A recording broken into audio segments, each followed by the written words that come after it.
Harka fuunee akkam jirtu kabajamtoota daawwattoota keenya wiirtuu miidiyaa irraa oduu gaggabaaboo sa'aatii kanaan isin dhageessisa. Oduu waliin an gammachuu Tsaggaayeti.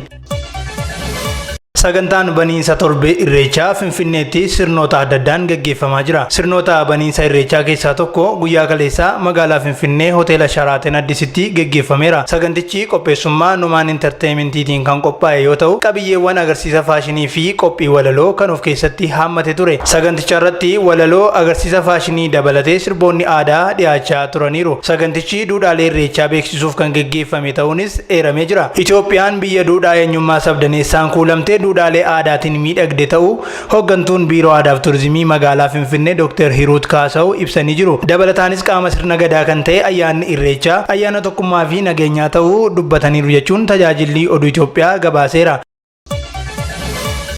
Irreechi eebba, irreechi kennaadha. Irreecha qabatanii waaqaaf galata galchuu, irreechi manaa eegala jedhan hayyuu gadaatu lama obbo Naggasaa Naga'oo. Waaqa bacaqii gannaa sa'a nama mukaa midhaan dhahicha cabbii fi qilleensa jala baasee ifa birraan gaheef galata galchuudhas jedhaniiru. Aannan gaafatti galee midhaan baalatti galee qotiyyoo qonnaan gateetti rigame dirraa fi qottee loonii roobaaf laaqiin dhaaname keessa baga ifa birraatti nama baafte jedhee Oromoon irreeffannaa waliif dhiisu wal dhabdee furuu fi araaraan bara haaraa afuura haaraan simachuuf fulbaanni akkuma seeneen manaa eegala jedhan. Hanga irreechi malkaa ga'uttis dargaggeessi waan barri haaraan ta'uu qabu raaguun sagaleessee jechaan kukkuulee dhiichisaa jedhan. Birraan kan bade yeroo itti galu, yeroo itti wal argan, yeroo dhiifamaa firaaf aanteen akkasumas hiriyaan gamaa gamanaa utuu wal hin argin bahe yeroo itti wal arguudhas jedhanii jiru. Birraan quufaa yeroo namaaloon simbirrillee utuu hin hafin quufanii burraaqaniidhas jedhanii jiru. Ganna dukkana keessaa waaqa hunda baaftee ifaan geesseef galata jechuun marga jiidhaa qabatanii sadarkaa garagaraatti eebbifatu jedhan. Sadarkaa manaaf ollaatti gandaa hanga biyyaatti erga galanni uumaaf galfame booda sirnoota garagaraa raawwachaa irreecha malkaa gahuu jedhan. Irreecha malkaa bu'anii irreeffachuun dura araara walii buusuun garaa qulqulluun waaqa uumaa fi galata galchuun nurra jiras jedhanii jiru. Irreechi baranaas Oromoon kan yeroo dhumaaf nagaa walii buusu, nagaa isaaf biyya isaaf furmaata waaraa itti argatu akka ta'u hawwii qaban ibsaniiru hayyuun gadaatuu lama obbo Naggasaa Naga'oo. Irreechi kan Oromoo qofaas miti, kan sabaaf sablammii, kan Itoophiyaa fi kan addunyaa waan ta'eef duudhaasaa isa sirrii irratti agarsiisuun caalmaan addunyaatti mul'isuun akka barbaachisus dhaamaniiru jechuun OBN gabaaseera. Ayyaanni irreechaa fi ayyaanonni biroon akka isaan tokkummaa cimsaniif irratti hojjetamuu qaba jedhame. Ayyaanni irreechaa fi ayyaanonni biroon akka isaan tokkummaa fi waliin jireenya uummataa cimsan caalmaatti cimsanii akka itti fufan hojjetamuu qaba jechuun ministeerri aadaa fi ispoortii obbo Qajeelaa Mardaasaa beeksisan. Guyyaa kaleessaa waltajjiin marii gumii balal 34ffaan waajjira pirezidaantii naannoo Oromiyaatti mata duree irreecha mallattoo tokkummaa fi obbolummaa jedhamuun geggeeffamee ooleera. Marii kana irratti kan hirmaatan ministeerri aadaa fi ispoortii obbo Qajeelaa Mardaasaa ayyaanonni akka ayyaana irreechaa tokkummaa fi waliin jireenya uummattootaa cimsan caalaatti akka guddatanii fi dagaagan ni hojjetama jedhanii jiru. Ayyaanni irreechaa ayyaana bu'uurri isaa ayyaana galateeffannaa, dhiifamaa fi tokkummaa Oromoon qabu ta'us ayyaana kana hawaasni biroon biyya keessaaf biyya alaas kan irratti hirmaatudha jedhaniiru.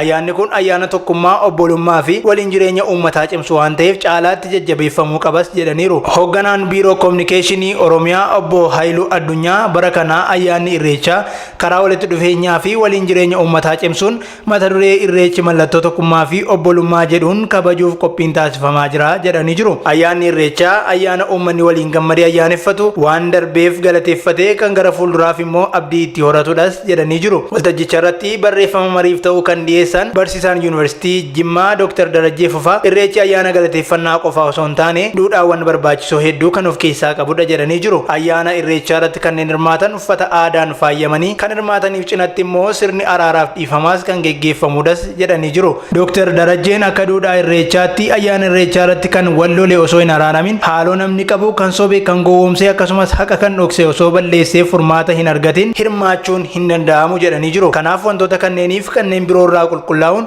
ayyaana irreechaa irratti hirmaachuun barbaachisaadha jedhaniiru jechuun FBC'n gabaaseera.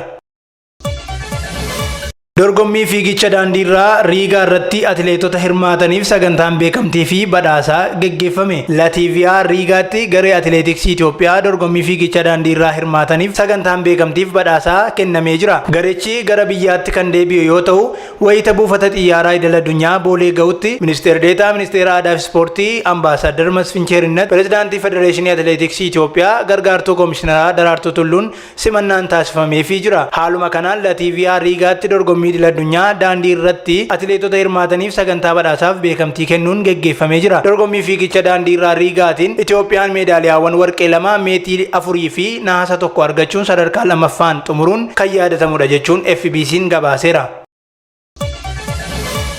Dhaabbanni fayyaa addunyaa talaallii ittisa busaa lammaffaa raggaasise. Dhaabbanni fayyaa addunyaa talaallii ittisa busaa lammaffaa R21 Maatiriik M baatii onkololeessaa hojiirra akka oolu raggaasisee jira. Bara darbee eegalee talaalliin ittisa bookee busaa RTS jedhamu hojiirra oolaa turu daayirektarii olaanaan dhaabbata fayyaa addunyaa Dr. Tedros Adhanom ibsanii jiru. Guyyaa har'aa talaalliin ittisa bookee busaa R21 Maatiriik M jedhamu eeyyamamuus beeksisanii jiru. Qorichi Yuunivarsiitii Oksforditti oomishame kun gatiinsaa $2 hanga 4 ta'uu eeranii jiru. Hanga walakkeessa bara faranjootaa 2024tti biyyoota hundumaaf kan qaqqabu ta'uu eeruudhaan ragaan dhaabbata fayyaa addunyaarraa argame ni mul'isa jechuun OBN gabaasee jira.